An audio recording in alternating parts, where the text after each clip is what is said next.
live? Is it live? From Modesto, tacos, tequila, whiskey, patio, good weather. Happy Wednesday to everybody. Charles, how Wait, you wait, go? Hear wait. me The out. what? The patio? This is the patio, right? That's that's what I'm calling it. We're out here. The let me try to do a little bit better than that. The covered and enclosed patio. How's that? Yeah, yeah, yeah. So, lower 30s last night. Yeah. Patio weather today. Yep. Welcome to South Louisiana, huh? Just in a few hours, from the dogs refuse to go outside because it's too cold to let's do the show on a patio. But sometimes when it's warm in this time of the year, it's nice today, man. Very nice. This damn agave is like sticking me in the back of the head, though. So if you can see on YouTube, Yeah, careful, careful your head. Watch my noggin, man. Yeah, we're gonna be all right. Yeah, we're also getting ready over here at Roca. We'll talk about it, but the biggest. The most sales they've had for their Thanksgiving day at Roca, and which is partnered with Modesto. Yeah. But they did it through Roca. It's the Christmas table this time with the smoked meat, salumi boards, Modesto tamales, the Roca sides, and the sweets. So we'll get into it, all of it. But it's so easy. I've done it the last couple of years where, you show up on the day of, and it is 3 minutes, 4 minutes maybe. Check you off the list. They got your box set up. They'll load it up for you. I kind of did it myself, and it's good, and it's very, very. Sometimes it's easy to heat up. It's easy directions. No, it is really, really easy directions. So, no, it's we'll talk about all the great things that they have. So, if you missed out on Thanksgiving, we'll give you the Christmas table menu for the orders done by 20th. By the 20th, pick up on Christmas Eve. So last night, it's not that I haven't watched any college basketball. I've watched, I watched some of the early LSU games, a little bit on Sunday. I've watched. We've had a heck of a schedule, but I got to admit, I've been kind of in and out. 10 minutes here. 10 minutes of game action here, 20 minutes there, half, a few full games, and we've had a great schedule. But to sit down when my day is, done, and I'm going to sit down, I'm going to watch sports, it's been football. Even the midweek games, it's been more football.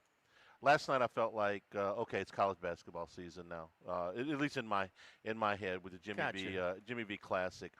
And this is like these teams that are playing like BYU and Florida, especially UConn.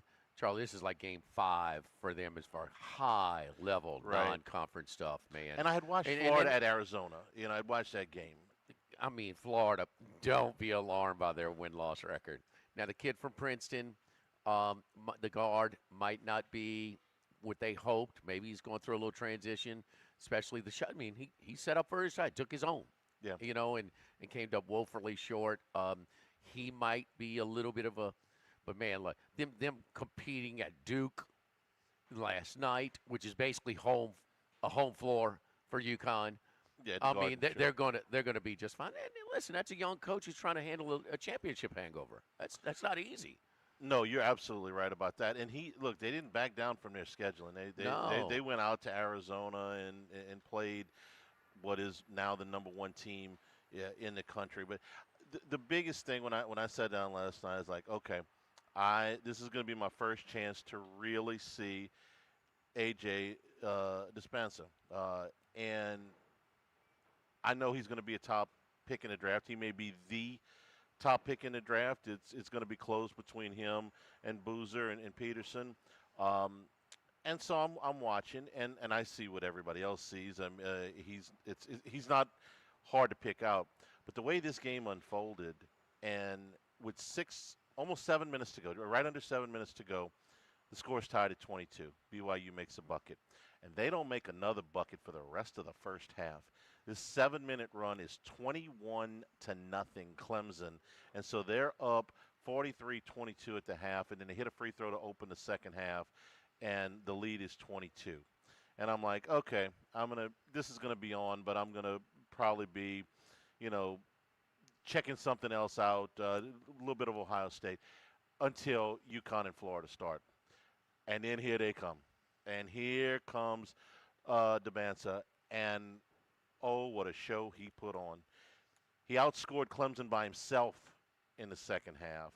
I mean, we're looking at I hate to do comparisons to superstars because it's just not fair because we're comparing high school just out of high school players to NBA guys that have been in the league for a while. But doesn't he look like a pro? Does it? I mean, right now, like if he was on an NBA bench right now, he would be in the. He wouldn't be on a bench. He'd be in the starting lineup. This is a very deep class. You got some great freshmen in college basketball this year. I mean, the first 4 or 5 guys, and I don't know what's coming out of France and Europe or Asia. I have no idea, but man, these guys are loaded, man, and they have been stars, and we have seen the best of the best.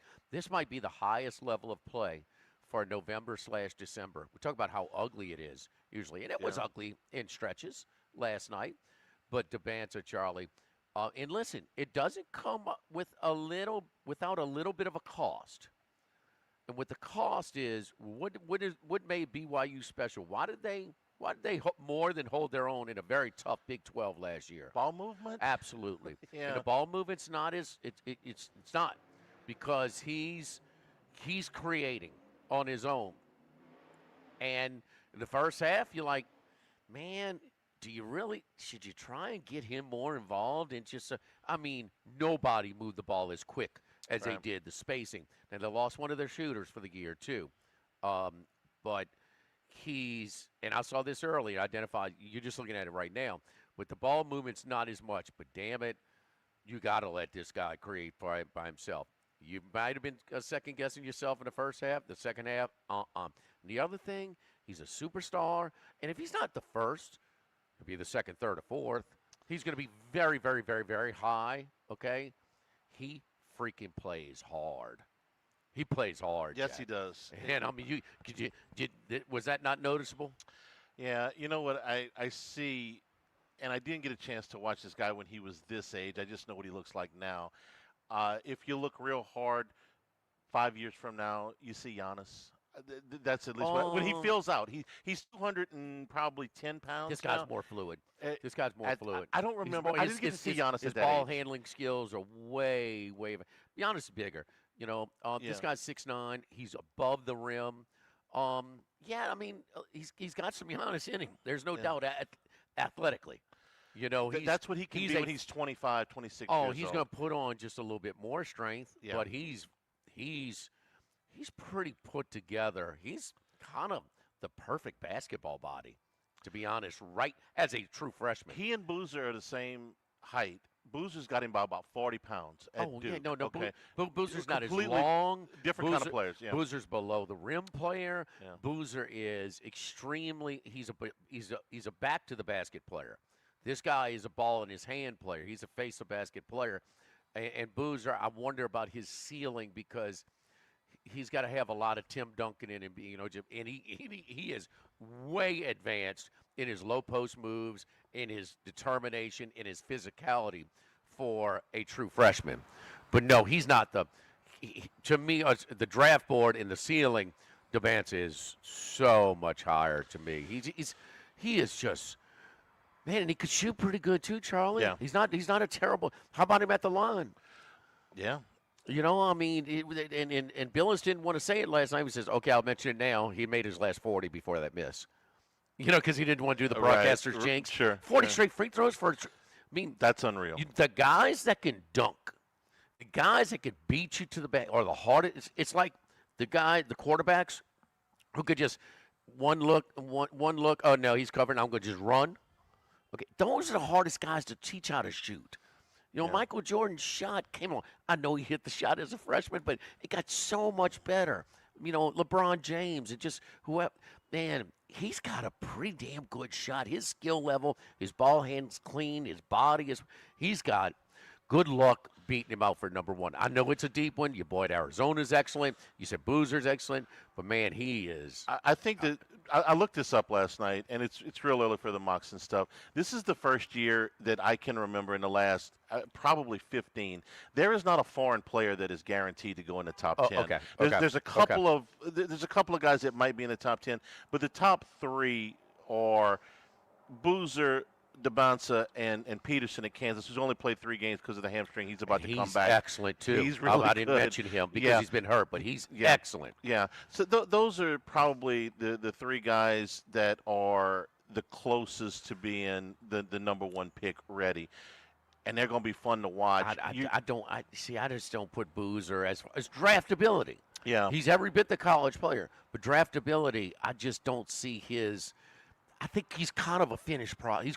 He's closer to a finished product than these other guys. That is the Does that knock. make sense? Yeah, because that's actually the knock on him is that when he has played against players that are of equal talent to him, the game is not quite as polished. He's dominated some not quite as physical players. They played some good teams now. No, they have. That Florida front line, they just put waves of guys at you. Here's the other the stat that'll jump out you. In the last 5 seasons, the Ken Pom Player of the Year ranking has featured 4 freshmen over 5 years. Okay, combined at the end. The Ken Pom Player of the Year rankings. Okay, over the last 5 years. Okay, and these are out now. This is a season long. This is their final over the last 5 seasons completed. Okay. Completed. Yes. Okay. The final Player of the Year rankings has 4 freshmen in it since 2020, and the names are. That's the way it is. Well, hang on though. Cooper Flagg last year, Brandon Miller from Alabama, Paulo Banchero, and Chet Holmgren. Okay, these are all names that you know. Right now, you've got 4 freshmen that are right up at the top of those rankings. I know we're a month into the season, but those 3. Plus the kid Flemings at Houston, plus Acuff at Arkansas, and the kid. What about from Arizona? And the kid from he's a little bit further down. He's like in the top 10, but not in the top 5. And then Ament, the kid from Tennessee. Those are kind of the top 5 or 6. And Caleb Williams from Wilson from North Carolina. Those are kind of the top guys. And Cole Pete, Anderson's younger brother. I watched him in that game against Florida. He was fantastic. So this is maybe the deepest freshman class in the last 15 years. So you got to go back. You got to go back a ways. And the fact that there's no foreign players, that this will be the top of the draft as it stands right now, I think is going to put more of a spotlight on him too. I think this is a benefit of remember exactly. It was kind of the middle of the season last year when he committed to BYU. And say, wait a minute, the number 1 player in the country, number 1 recruit, has committed to BYU. Wow. Okay, well, and that's fine, but it allowed them to schedule these games. Yeah. And so they have had a great schedule. Yeah, BYU's not somebody you think you're going to see in Madison Square Garden in early December. And next time on Otter Locks, I try and I might have much more luck in. I've had buddies who tried to get across Tigerland in school and got hit by the train, okay? That's about the equivalent of me trying to get in front of Michigan right now, like I did last night, okay? Yeah. I mean, they're up, 40-something before they called off the dogs? I mean, this guy, he grows them on trees as far as the Twin bigs, Towers, yeah. Because at in the Florida school, help me out. It's Florida Atlantic. Florida Atlantic. Yeah, Vlad Golden, and then Golden went with him to Ann Arbor, and he had the Yale transfer last year as well. And now he's got 2 more bigs this year. And guess where you want to get to the second game last night in UConn? And because the UConn of power forward, 6'11", not 7 feet, I'm sorry, but 6'11", he played his first game after being out for injury. First 2 possessions, bucket. Oh no, he's a big part of what we do. Where'd he come from, Charlie? Where did he come from? Michigan. This guy is Dusty May. He's got like a pipeline on these 7-footers, man. They have won 6 games by 25 points or more, including against some, not obscure programs. Gonzaga. Yeah, Gonzaga. Worst We've defeat in heard Marquee's history. And the biggest turnaround over 2 games. They lost by 30 and they won by 30. Something like that. When Gonzaga turned around and blasted Kentucky. Yeah. Back to back games. I do want to talk about Florida and UConn, but we gotta get to our first. All right, break of the day. here's the menu for the Christmas table. Our Go Eat Concepts Christmas table, of course. Roca, Modesto, Lit Pizza. The Izzo's and. But we do it all at Roca. And the smoked meats, the smoked brisket bundle, slow smoked whole brisket, barbecue sauce, creamy horseradish sauce, pickled red onions, dill pickles, 2 dozen slider rolls, 6 to 7 pounds after cooked, feeds about 10 to 12 people conservatively. Smoked pulled pork bundle, same stuff there, and the smoked turkey breasts we have. So our salumi board is salami, picante salami, mortadella, prosciutto di Parma, cheeses, Fonta, sage, derby, vino cabra. I'm sorry, didn't take Italian, Charlie. The marinated olives, hummus, pickled cauliflower, stuffed papados, glassy pecans, fig mostarda, the sweetie drop peppers, a salumi board.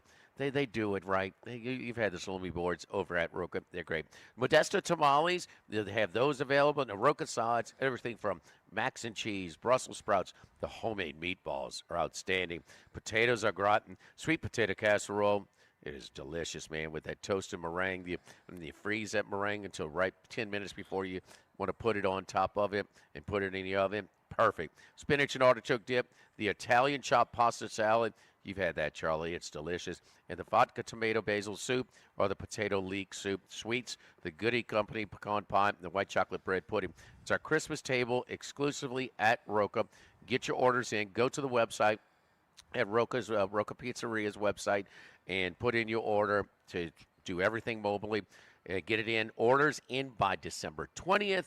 Pick up on Christmas Eve over at Roca on Government Street. We just did the biggest year we had for our Thanksgiving feast and our Thanksgiving catered food. Now we've got it ready for you for our Go Eat Concepts Christmas table this Christmas season at Roca. Live at Modesto, live at lunch, 104.5 ESPN Baton Rouge. Live at lunch. The Live at Lunch with Ott and Hanny Restaurant Club. Sammy's Grill on Highland Road. A hometown favorite for tailgating and watching LSU games since 1988. Snow Seafood and Steak for over 50 years on Airline, Highway, and Highway 74 in Gonzales. Dozy Place for hand-cut steaks on Government Street and Mid-City. Louis Cafe, a Baton Rouge landmark since 1941. Just outside the north gates of LSU. Fin Bomb, sushi, burrito, poke, ramen at Burbank and Lee. The Pierre Part Store, and now the Thibodeau Store, your local experts in construction supplies. You know they can handle your contractor supplies for all jobs, big and small. The extensive selection of plumbing, electrical, and hardware supplies are endless, and they can even deliver it to your job site. If you need lumber, no problem. Available for pickup and delivery from Pierre Part. Top-notch tools and expert advice, it's local service. From the Thibodeau Store, 900 St. Patrick Highway in Thibodeau, and online at ThibodeauStore.com. 1950, Phil's Oyster Bar started on Government Street. Then Gus Piazza took over in the 70s, and now his son Anthony has taken it to another level at the current location in Southdowns. It's always been a Baton Rouge landmark. Seafood, oysters, po' boys, burgers, and more, all served up in an atmosphere full of sports nostalgia and tons of TVs to catch all the games. Seafood gumbo, crawfish cheesecake, or my favorite, the meatball quesadilla to start. Check out dinner and bar specials at philsoysterbar.com. You know we bleed purple and gold at Phil's Oyster Bar in the Southdowns Shopping Center. Since the 1930s, Supreme Rice has delighted their customers for all of your favorite South Louisiana dishes. Whether you like the brown, long grain, medium grain, jasmine, or the new parboiled rice, Supreme Rice makes your favorite dishes even better. They even have a healthy low glycemic rice, a great option for diabetics and those who have high insulin resistance. Supreme Rice is proud to be part of the Climate Smart program, which promotes water conservation and reduces methane emissions so future generations of Louisiana farmers can enjoy the same benefits. For more information and great recipes, find them online at supremerice.com. Brandon Holly here. Did you know Relief Windows is the window, door, hardy plank, and vinyl siding and interior shutter headquarters of the Gulf South? That's right. For nearly 20 years, we have provided you with a lifetime guarantee. Relief from the heat, cold, storms, and sun. So go where thousands have gone to upgrade the exterior and the interior of their homes. ReliefWindows.com. That's ReliefWindows.com. Relief Windows. This is Charles Hanniger for Total Maintenance. For AC and heating, generators, electricity, plumbing, and more, Total Maintenance is your one-stop sales and service shop for all these needs. One of South Louisiana's oldest and largest AC and heating companies. Since 1980, their slogan has been service today, every day, so no one ever has to go to sleep hot. An authorized dealer for Carrier, American Standard, Daikin, and Rheem AC units, for Generac and Cummins generators as well. And now, for all of your electrical and plumbing needs, in Baton Rouge, call 480-1000. In New Orleans, 841-3300. Service today, every day. Total Maintenance. Let Sammy's Grill do the cooking for your holiday feast. Fried or rotisserie turkeys with all the traditional sides. Pepperjack, crawfish, cornbread dressing, green bean casserole, mashed potatoes, boudin rice dressing, mac and cheese, and more. And for dessert, white chocolate bread pudding or pecan pie. Order a la carte or bundle up with our turkey feast that feeds 8 to 10 people. Call or stop by either the Highland Road or Prairieville locations to place your order today. Orders must be made 48 hours prior to pickup. Let Sammy's Grill do all the cooking for you this holiday season. Louisiana, you've got a new home for coverage of LSU, the New Orleans Saints, and the Southeastern Conference. LouisianaSports.net. LouisianaSports.net. Feature stories, opinion columns, recruiting updates, in-game reports. And it's all free. No paywalls, no annoying pop-up ads, no recurring subscriptions. Just the content you crave. From the folks that bring you 104.5 ESPN Baton Rouge, it's LouisianaSports.net.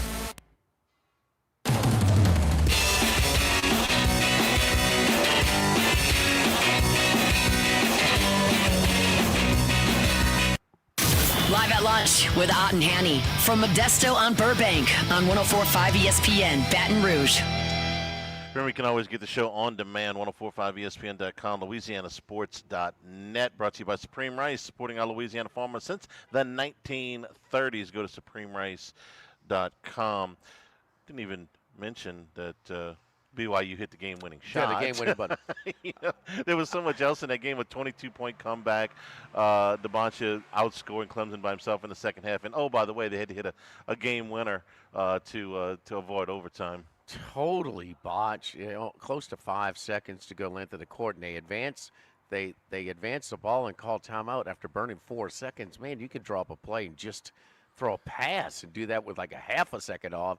So they do that, and then the kid bails him out with the 3 at the buzzer. So brutal loss for Clemson in Madison Square Garden against BYU, and another very respectable loss as part of the ACC-SEC Challenge down in Tuscaloosa. They fell behind early, and that one by double digits, had the lead with about 2 or 3 minutes to go and just couldn't finish it against Alabama. Second game, a lot more intriguing from start to finish, although it didn't have, a exclamation point on it at the end like the first game did.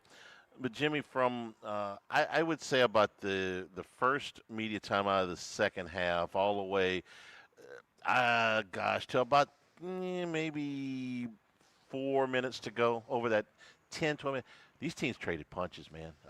They were going back and forth. Neither team was able to quite shake loose. I think over that time period, the biggest lead might have been 4 or 5, but most of the time. Not the first half. No, just the second half. The second half, from about the 16-minute mark to about the 4-minute mark, they were back and forth. I don't think anybody got loose by more than 5, and a lot of lead changes. Early on, UConn came out, took the lead, stretched it about 6, 7, 8. Florida went on like 13-0 run, took a 7-point lead. I think 7 or 8. That was their high point. Never got to double digits ever in a game. Yeah. UConn responded immediately, and in the second half, like you said, then it was 4 points either way the whole time, and it was some athletes, man. You could tell the level of play was impressive, man. And the New York crowd was treated to a hell of a doubleheader. The bench for UConn was deeper. They got a lot more out of their bench than Florida did. They outscored them 20-6. And I'm not going to say Florida wore down, but UConn just had a little bit more firepower. If these teams played again tomorrow in Orlando, just to give me a neutral site closer to Gainesville, Florida could have won the game by 4 points. I thought it was it's a quasi-home game for UConn. For UConn, you saw yeah. So if they played, say, in Orlando or something, Florida might win the game by 4 points. I thought that they were every bit as good as UConn for 30 5 minutes, and then UConn just got away a little bit at the end. And if you had the Florida plus 4.5, congratulations on the missed free throw. Inside of 10 seconds, that ended up being the margin. But really, really good basketball game between the owners of the last 3 national champions. Yeah, what you get out of your bench? Florida plays 3 guys, double digits: Ingram, Hangluck, and Klavzar, 10, 13, and 18 minutes last night. But I think it's more just figuring out your pieces from within. Condon and Chinegu, that they know what they need to do, but like Boogie Flan, what is his role on this team? You know, I mean, I think they're still figuring that out. He took 5 shots. Yeah, he took 5 shots, and I'm sorry, Lee took 14. Oh, that's got to be closer, because Lee, you know, when you need a bucket, and you know, I want ball in Flan's hand more than Lee. I mean, Lee is the Princeton transfer. He comes with a lot of, but it might not be. So he's got to figure out these pieces in their roles. So their role identification is something that, through this tough schedule, they still hadn't figured out, and I'm a little bit puzzled why. Because these games certainly test you, and they're competitive. Even Florida State in Gainesville, very competitive. Florida State had the lead with less than 10 minutes to go, so they played a lot of competitive games. But Golden, a little bit of the victory lap after the championship, and rightfully so. And it was also that second round game, and UConn was not that good last year. They were 8-9 and played a number 1 seed in the second round. And on that Sunday, or the opening weekend, man, UConn they were fortunate to escape with that one. And then, of course, the regional final against Texas Tech, who had them beat the whole time, and then the crazy comeback in the final against Houston. Boogie Flan was difficult for Arkansas to figure out last year, mostly because he didn't shoot the ball well. You know, nobody denies his talent, and he was able to run that offense and keep the turnovers down, but he did not shoot the ball well, and he's not shooting the ball a hell of a lot better this year to start out, even though he's shooting a little bit less. I don't know what he looks like in February. He's actually shooting a little bit better. He was 37 points. It's basically the same. 37.7 last year for Arkansas, 39.3 But he's way worse from three-point range, and he's worse from the free throw line, I guess is where I was going. Three-point range, 34% last year, 24%. That is bad. No getting around that. That's yeah, you can't deny that. But and Lee, on the other hand, though, but Lee was a guy that last 2 years shot 44 and 45% from 3. He's at 26%. The teams that they're playing right now are defending. It's tougher than the Ivy League. I mean, it just. They played Arizona, Duke, and UConn. That's a schedule, I'm sorry, from man. 3, 34, and 37, he's 20%. I'm talking about the overall shooting percentage is considerably down. So he's going through a huge. Yes, when the SEC, Charlie's going to be they got a lot of athletes in the SEC, and they're going to defend a lot better than the Ivy League. So, he might just not be a guy that. There's been a lot of guys who played at a lower level in college basketball that went on and made the jump up to, like the kid last year. I'm forgetting his name, but he came from Iona. Yeah, the MAAC is a tougher league than the Ivy, but still, that's a major jump up, and he was more than fine. And see, I think Florida's going to be fine. They went to Arizona and gave Arizona a great game. They lost, but they were in Tucson. They played Duke. They lost by a point. And UMass thought they got hosed in the calls. Yeah, and then last night, they're right there for most of the game. And this is still trying to put together, like you said, the championship hangover and put together the new pieces. They're going to be fine. I'm not in the least bit worried about Florida. They will be right there near the top of the SEC all year. They're going to be one of those, maybe those 4 seed that's going to be as tough as anybody. Yeah, and see, looking at the league this year as compared to last year. Not close. Right, and I could see Florida going 14-4 in this league. Well, the problem is you're going to be penalized. It was way more forgiving last year because of these games. Yeah. So here we go. SEC was representative, right? Well, guess what? They get dinged. They didn't win. Yeah, these 3 losses, I think, are going to benefit them as far as the experience and the toughen it up factor more than the net rating loss will hurt them. If that They're going to makes be any fine. sense. They're going to be fine, Yeah. but you got to be 14-4 or something like that to get like a 1-2 seed. What does it take in the SEC to get a protected seed for them? For the 4th? Yeah, top 4. It's hard to say, but it looks like the SEC is probably going to be the 3rd rated conference behind the Big. So 13-5. They're not catching a Big 10 and probably not catching a Big 12. So 13-5 gets you a protected seed. Like a top 4 seed? Yeah. Oh, less than that. With their schedule, no. With their non-conference schedule. You can do 12-6. Yeah. Don't forget our friends at a Legacy Title. Chad Reynolds, Legacy Title for all of your real estate closings, 296-0060.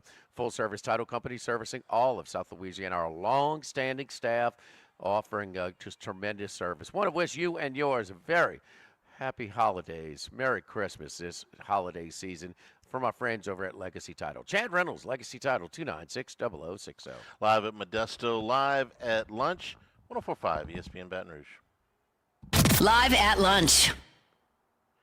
The Grand Bayou Casino, conveniently located off I-10 at exit 139 in Gross-Ted, offers the latest video poker machines 24 hours a day, 7 days a week. Got a great staff at the Grand Bayou Casino. Our inviting staff will greet you with complimentary coffee and sodas as you enjoy listening to the curated tunes in our comfortable seating. Make the trip to Grand Bayou Casino, where players are welcome. The Grand Bayou Casino, I-10 at the Gross-Ted exit. If you or someone you know has a gambling problem, call 1-877-770-STOP. The Grand Bayou Casino. Have you been arrested or even issued a traffic ticket? Everyone makes mistakes. Hi, I'm Dana Brown from the law offices of O.C. Brown. If you find yourself in an unfortunate situation with the law, call us today and we can help you resolve your problem, whether it's just a traffic matter or something more serious. No criminal matter is too big or too small for us to aggressively and effectively represent you. Before making any decisions, call us at 225-343-1111 for your free consultation. You can also visit us at ocbrown.com. The law offices of O.C. Brown, your law firm for a lifetime.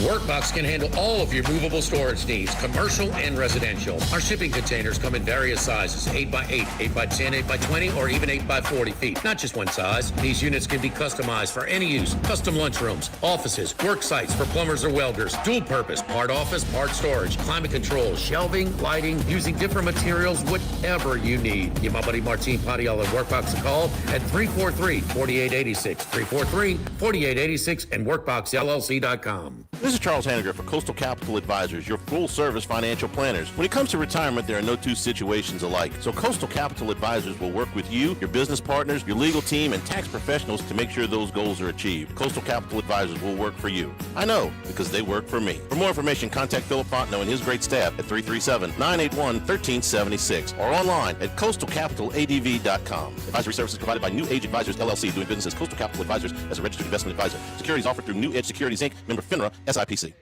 Go Automotive has a great selection of new cars. Chevy, GMC, Hummer, Chrysler, Dodge, Jeep, Ram. You rather a pre-owned vehicle? Using our resources, we'll help find you any vehicle that you're looking for.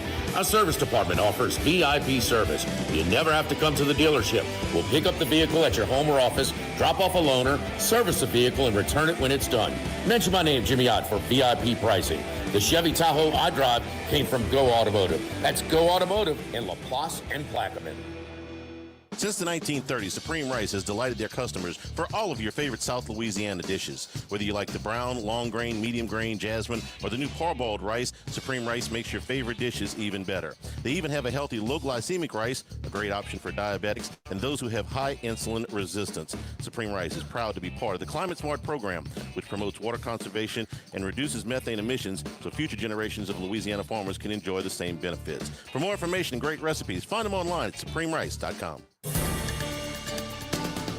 With all of the financial headlines, are you worried if your retirement savings will last? The market's ups and downs can keep you guessing, especially if you're approaching retirement or considering it. If you have more questions than answers about what's next, let's work together to help ensure you're prepared for your journey. After all, retirement isn't the end of the trek, it's a new beginning. Stop by your local Edward Jones advisor. Text Morris on Jefferson. Edward Jones, member SIPC.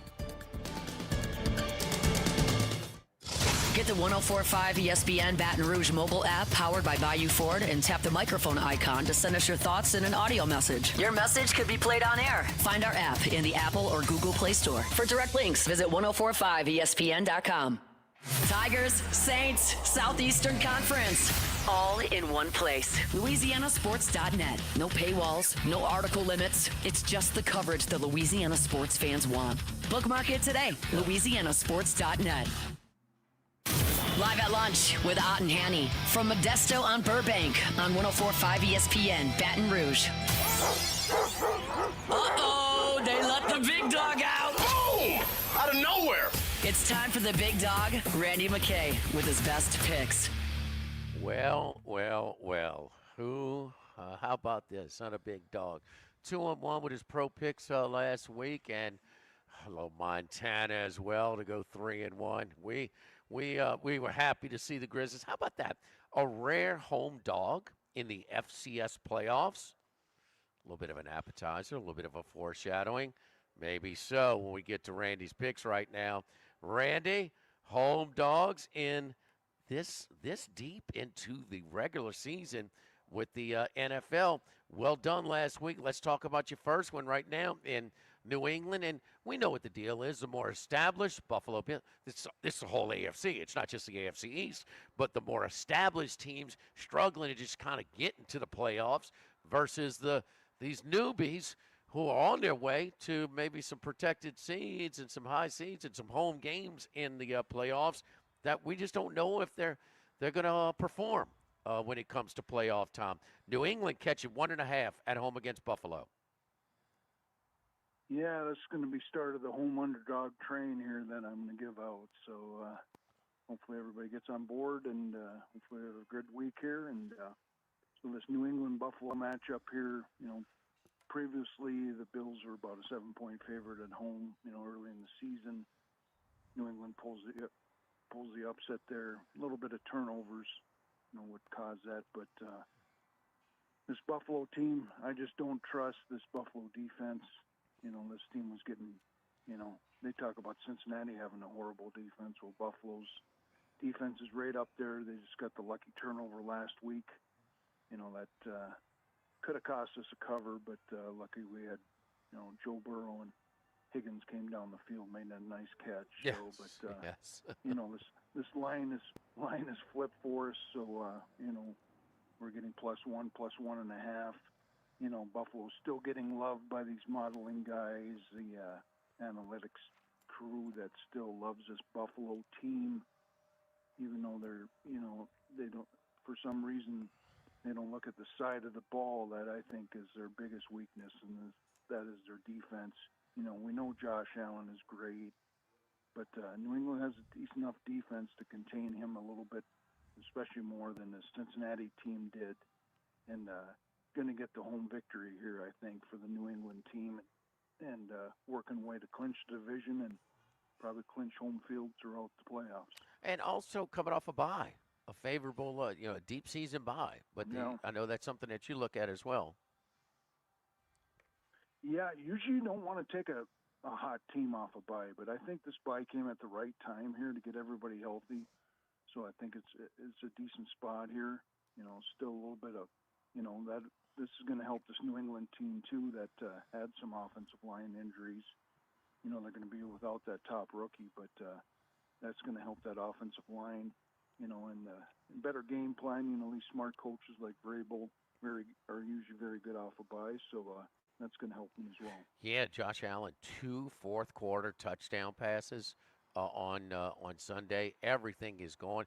I mean, Cincinnati is driving with the lead in Buffalo territory, and I don't know, and we don't know what the heck happened with Joe Burrow on that play. He looked fine in the snow, and then all of a sudden he doesn't really have a handle on the ball and kind of shot puts it out there for the pick six. Then in the very next play, ball gets batted at the line, deflected, interception. But they got to kick the field goal. If T. Higgins doesn't come down with that one-handed catch for the touchdown, that's third down. They're probably going to kick the field goal to put it on 8 at that point. Would have cost me a sizable middle, and I'm sure you as well. You agree with that? They had to. I mean, it was 4th and maybe 6, 7, something like that when on that play to Higgins. Yeah, the field goal's in play there, and lucky we got that there. And I think if Higgins doesn't catch that ball, I think the flag comes out for interference. So because he definitely Oh, one of those, huh? Let me see the result before I call the flag. Yeah. Yeah, you could kind of see the ref kind of in his pocket there, and then it's a catch. I won't even throw the flag. Type deal. I didn't catch that. Good thing it held up though. I mean, gee, we'll have the review. After a further review, it's incomplete. Here's the flag. Yeah. So Does the bucket go? We're going to call a foul. a rematch of this one, and maybe a public dog here after Cincinnati. And one thing we did see from Burrow from game 1 on Thanksgiving night to last Sunday in Buffalo, even in the snow, he was a lot sharper. Minus those 2 plays, he was a lot sharper in that second time around. Now they got Baltimore at home. Cincinnati is plus 2.5 against the desperate Baltimore Ravens. Yeah, and I trust the Cincinnati team not to beat themselves here, even though they had the bad turnovers last week. Baltimore is beating themselves in these games, this week or the week prior, against Cincinnati, and then of course last week against the Steelers they beat themselves as well. A little maybe. That should have been a touchdown, I think, with the likely play, but of course there are a lot of problems with officiating there, and if it's a catch or not. But that's not something we look at. But of course, the modeling guys again here are still high on this Ravens team. That's why they're the favorites here, and you're getting extra value here, and that's why I like the Cincinnati team at home. Maybe we won't have T. Higgins. He's in the concussion protocol, so that could be a problem here. But they didn't have T. Higgins in the first matchup, and they still pulled it out. It's another game where I would use Cincinnati in a teaser with the game coming up next as well, or with Chicago if you like to tease a favorite down. I think this is a pretty good spot against Cleveland Browns. So I like the side and the teaser here as far as Cincinnati goes to probably get the outright victory here against Baltimore again. Maybe it's like if it was the NBA, Charlie, the Cincinnati might have won on that play because, an and one, he's being interfered. He's got concussion, obviously. So, concussion, interfered, touchdown catch in the snow. That's good for 14 points. You're going to catch it somewhere. Lamar Jackson, to me, I can't figure out if he's hurt or what's going on here. He threw 4 interceptions all of last year. He's thrown 5 this year. Okay, that's not a huge total. He's only played 10 games. He hasn't completed better than 58% of his passes since October. He just looks off. I can't tell you exactly what it is, the lingering effects from the injury or something else, but he looks nothing like he did a year ago where I thought he was the MVP, really. Randy, are they running as many design runs with him this year? Yeah, they've been cutting back on that. And then another thing, and their offensive line hasn't been as dominant as we've seen in these last few years. I've seen some declining out of like Stanley and some of them other guys they have up front. And it's been a problem for them. They haven't been able to, establish a run as much with Henry. So that's been hurting this team as well. And it just seems like everything, goes wrong with them, later in games here. They're not closing out games and they're making too many mental mistakes. So, yeah, I definitely think the numerous injuries has built up with Lamar. Anything? Is it the same thing with Hurts, or you see a little bit different? These guys, early in a career run for, but certainly running is such a big deal. And I was surprised. It's obvious to everyone that Hurts is struggling on Monday night, that they didn't go design running plays as much. Yeah, I think they should use more of that with Hurts too as well. That was kind of a wacky. That was a good game to watch though, that Monday night. You enjoy defensive football like I do, and on both sides there, the Philly defense and the Charger defense, coming up big. Very entertaining game. People don't like turnovers. I like turnovers and sacks and punts and that kind of thing. So that's my kind of style game there. Yes, indeed. It was for all of us that had the Chargers in the under at the end. There's no doubt about that. After you're going to get maybe the, but hey, Chargers quarterback is playing with a cast. I mean, it was a lot of people that not going to play with it, but when he needed to play, he used the legs of his quarterback and ran design runs at the end of regulation to get him into field goal range to tie it. And in the first drive in overtime, he needed it to put him in field goal range for Dicker, the kicker. Oh, Denver and Green Bay. Shades of that Super Bowl, that one where Elway finally got over the hump, the helicopter run by Elway when he got twisted around. In that one, Green Bay, where we first saw where a team in a Super Bowl let him score to try and get the ball back in a tie game there. Denver, home dog, +2.5 against the Packers. Yeah, you got 9-3-1 here and 11-2. Two of the top teams in both conferences. Game of the week here. I favored Denver's top defense a little bit over Love and company here, and the Green Bay team that just came off a hard fought. That was a good game as well. The Chicago Green Bay game that could have won either way at the end too. Chicago had that drive and yes, kind of made a little bit of mistakes here. I think at the end, I think Johnson will learn from that. That Bears team could be dangerous, in the playoffs too. So we'll see what happens there. This is another game where I mentioned I would use in teasers as well, as long as in sides, because you're getting the 2.5 up to 8.5. And I also lean under here as well. These two teams like to run the ball, play lower scoring type games. For some reason, this total's gone from 41.5 up to 43.5. So I see dog and under. I see a little bit of a slobber knocker type game here, but I give Denver the slight edge here in the mountain air of Colorado. This Green Bay team comes in off that hard-fought win where, Denver, even though they didn't get the cover there with the last play, a little controversial last play against the Raiders, Yeah. But they had a pretty easy way of that game last week and came out of it injury-free, unlike the injury report I'm kind of seeing for the Packers. And a balmy 60 degrees in Denver. Wow. In December on Sunday is the forecast. Are you going to be in your tank top at the game, huh, big dog? No snow Sunday. Hey, maybe take a trip down there. Yeah? Hey, where do you think the comfort level is right now with this 2-year product or almost 2-year product, 2-season project with Sean Payton and Knicks? Where do you think he is right now? Is he gaining a little bit of comfort level? Where is he? Yeah, I would think he'd be gaining a little bit.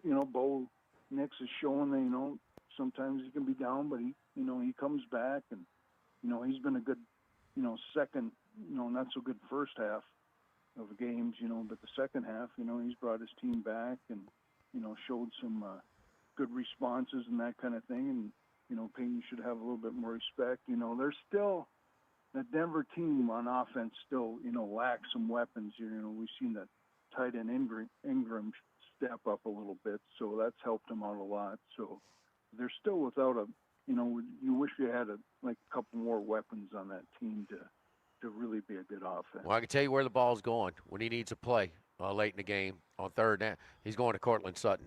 I mean, that is his luxury.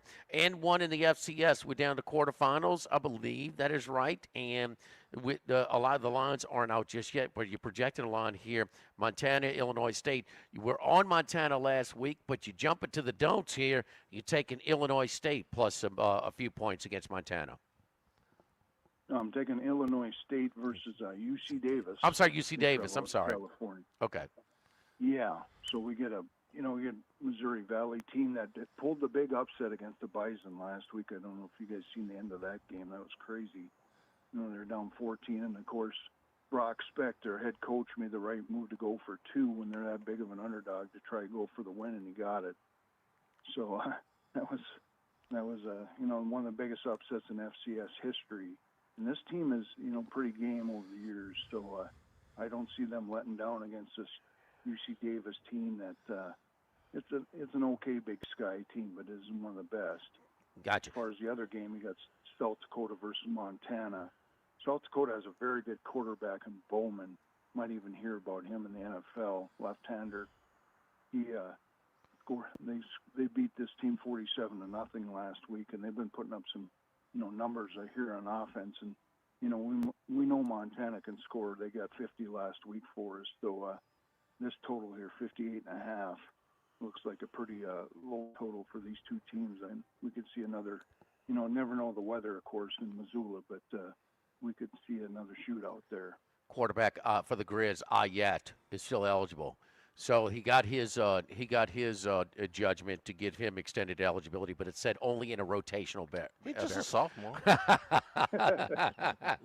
Rand, follow. You like that, a Hawaiian quarterback in Montana. He's been there forever. He has been there forever. Yeah. Yes, indeed. Thank you, Randy. And follow Randy on Twitter at RR39 Big Dog. We appreciate it, man. Good luck to you this weekend. All right. Thanks, guys. Good luck, everybody out there. And we are here at Modesto, corner of Burbank and Nicholson. We're also brought to you by Louisiana Health and Injury Centers, helping you deal with pain. Dr. Michael Goff and his staff done a great job for us over the years. Back pain, neck pain, muscle soreness, get an adjustment, get into one of their programs, their exercises and stretches. It'll get you loosened up. Dry needling, electric nerve stimulation, cryo and ultrasound therapy. They'll get you to feeling better. At Louisiana Health and Injury Centers, Airline Highway, Plank Road, and Jefferson Highway near Drusilla. Live at lunch, 104.5 ESPN Baton Rouge. Live at lunch. At Town Square Pizza, we take pride in serving Baton Rouge with fresh, delicious, piping hot, personalized pizza with unmatched speed. Whether you're a downtown worker, a family looking for convenience and value, or an out-of-towner staying at one of the nearby hotels, Town Square Pizza is the spot for you. Try a specialty pizza like the Spanish Town Supreme or custom build your own. Family packs, kids' meals, and salads are available as well. It's hip to be square at Town Square Pizza, downtown facing. What else? Town Square. Congratulations are in order for one of my favorite places to eat, Snow Seafood and Steaks, celebrating its 50th anniversary. That's right, since 1971, Snow's has been serving a wide assortment of menu items to please everyone. Steaks, seafood, gumbo, homemade soup, salad, specialty cocktails, great wine selection, and oh yes, the best white chocolate bread pudding that you'll find anywhere. It's the total dining experience. Happy 50th anniversary to my friends at Snow Seafood and Steak, Airline Highway at Highway 74 in Gonzales. Attention vehicle owners. Before you trade your transportation, let K&M Automotive give your vehicle a new lease on life with a remanufactured product from Jasper Engines and Transmissions. A Jasper remanufactured engine, transmission, or differential will extend your vehicle's life, giving you the extra cash to do the things you really enjoy. And Jasper offers a 3-year, 100,000-mile nationwide parts and labor warranty. K&M Automotive, 636-2875. That's K&M Automotive, Segan near Perkins. This is Charles Hanniger for Total Maintenance. For AC and heating, generators, electricity, plumbing, and more, Total Maintenance is your one-stop sales and service shop for all these needs. One of South Louisiana's oldest and largest AC and heating companies. Since 1980, their slogan has been service today, every day, so no one ever has to go to sleep hot. An authorized dealer for Carrier, American Standard, Daikin, and Rheem AC units, for Generac and Cummins generators as well. And now, for all of your electrical and plumbing needs, in Baton Rouge, call 480-1000. In New Orleans, 841-3300. Service today, every day. Total Maintenance. If you're near the north side of campus, I need to remind you about a couple of longtime favorites. Highland Coffee is the original specialty coffee shop in Baton Rouge since the 1980s. My personal favorite. Love getting my cappuccino from their friendly, knowledgeable staff. Roasted right in the shop. Louis Cafe for breakfast and lunch 7 days a week. The Mitchell Omelet, Cajun hash browns, Big Cheesy Lou, all served up in that famous open kitchen atmosphere. In Tigertown since 1941. A couple of great spots. Highland Coffees and Louis Cafe just outside the north gates of LSU. When it comes to celebrating life, there's no better place than Ruffino's. With locations in Baton Rouge and Lafayette, Ruffino's is a steak, seafood, and Italian-inspired restaurant that focuses on the celebration of life, regardless of the occasion. Whether it's the food they serve or the service they provide, their goal is to ensure a remarkable experience for their guests that is always remembered. To view our menu, visit ruffinosrestaurant.com. Ruffino's, where Louisiana comes to celebrate life. Get the 104.5 ESPN Baton Rouge mobile app powered by Bayou Ford and tap the microphone icon to send us your thoughts in an audio message. Your message could be played on air. Find our app in the Apple or Google Play Store. For direct links, visit 1045ESPN.com. Tigers, Saints, Southeastern Conference. All in one place. LouisianaSports.net. No paywalls, no article limits. It's just the coverage the Louisiana sports fans want. Bookmark it today. LouisianaSports.net.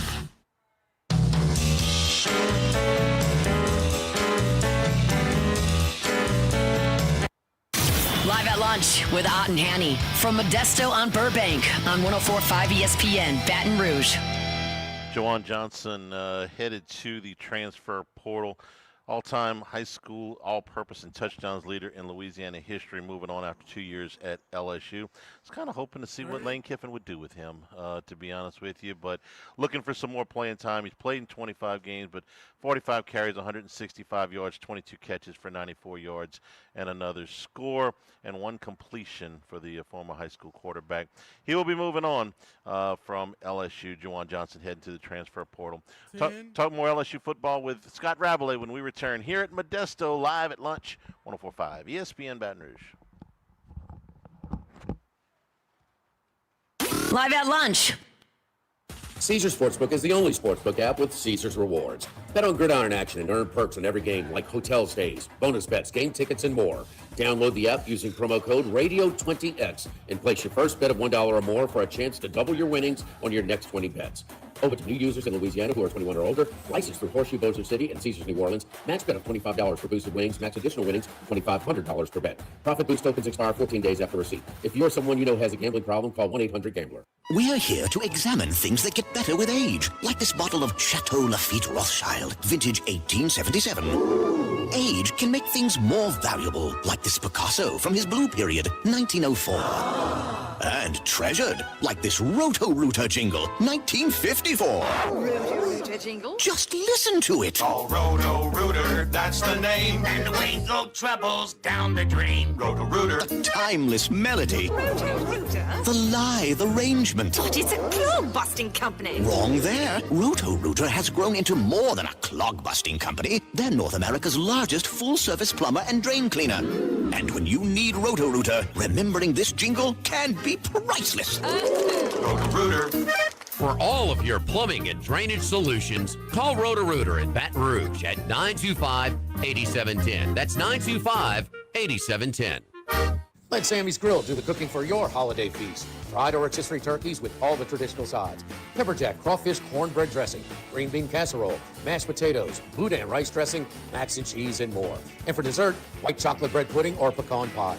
Order a la carte or bundle up with our turkey feast that feeds 8 to 10 people. Call or stop by either the Highland Road or Prairieville locations to place your order today. Orders must be made 48 hours prior to pickup.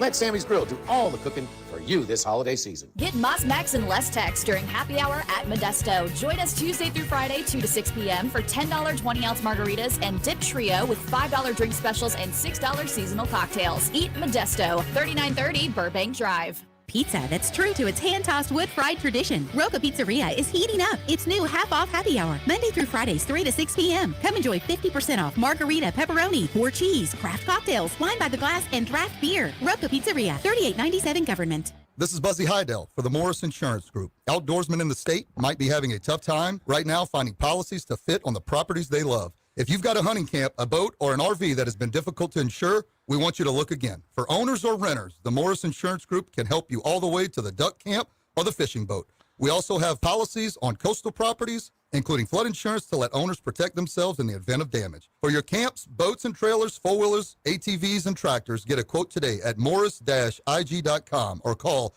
225-201-0007. Baton Rouge, get ready for a fiesta of flavor. Whether you're craving sizzling fajitas, cheesy enchiladas, or the best margaritas in town, Las Palmas Mexican Grill and Rio Cantina Mexican Grill have you covered. Bring the family, bring your friends, and bring your appetite. From fresh guacamole to mouth-watering tacos that hit just right, it's not just a dinner, it's a celebration. So why wait? Tonight, make it Las Palmas or make it Rio Cantina, 2 local favorites serving up authentic Mexican taste right here in Baton Rouge. Las Palmas Mexican Grill and Rio Cantina Mexican Grill, where every night's a fiesta. This is Charles Hanniger for Total Maintenance. For AC and heating, generators, electricity, plumbing, and more, Total Maintenance is your one-stop sales and service shop for all these needs. One of South Louisiana's oldest and largest AC and heating companies. Since 1980, their slogan has been service today, every day, so no one ever has to go to sleep hot. An authorized dealer for Carrier, American Standard, Daikin, and Rheem AC units, for Generac and Cummings generators as well. And now, for all of your electrical and plumbing needs, In Baton Rouge, call 480-1000. In New Orleans, 841-3300. Service today, every day. Total maintenance. Do you need a bank that gets business? Gulf Coast Bank and Trust brings local support, smart tools, and real people who pick up the phone. Get the most bank for your business. Visit gulfbank.com to learn more. Member FDIC, an equal housing lender. Insurance companies have teams of professionals to fight your claim. If you want to know what your case is really worth, I'm Spencer Callahan. I'd like to help. Spencer Callahan is the one to see. Call 387-2323. LA filing number 16-7970.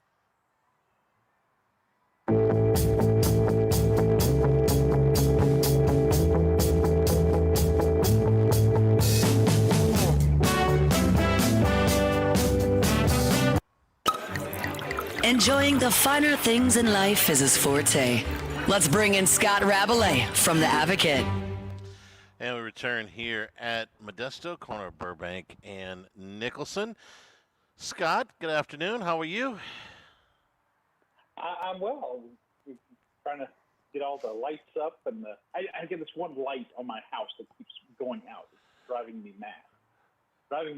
Well, get on a ladder and fix it. What do you want me to tell you? I have several times. No, well, if then call somebody that knows more than you about changing lights. I mean, come on, you got to get this stuff. My son-in-law, my doctor's son-in-law also is electricity. So. Well, okay, I got that. Scott, what did you?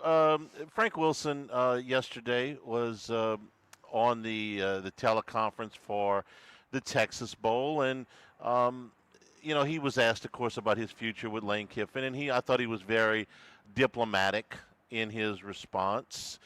It was sort of a, hey, let's go play the game, let's get through this, and then we'll see where everybody's future lies. Most of the speculation is that Frank won't be with LSU after the bowl game. Shea Dixon has a story out about Texas's coaching running back coach job coming up. So what do you make of this with Lane Kiffin and Frank Wilson, who have had a history, probably, nothing's for sure, but probably not going to continue? Look, it's easy to see both sides of this. This is one of those difficult ones, right? I think LSU and Lane Kiffin would continue to benefit from Frank Wilson being on the staff and being the running backs coach, and obviously his recruiting. I mean, the guy is a near deity in especially in the New Orleans area with the high school coaches and everything in terms of recruiting. But at the same time, Kevin Smith, the Ole Miss running backs coach, who is coaching one of the offensive coaches who is coaching the Rebels in their playoff game with Tulane in a couple of weeks.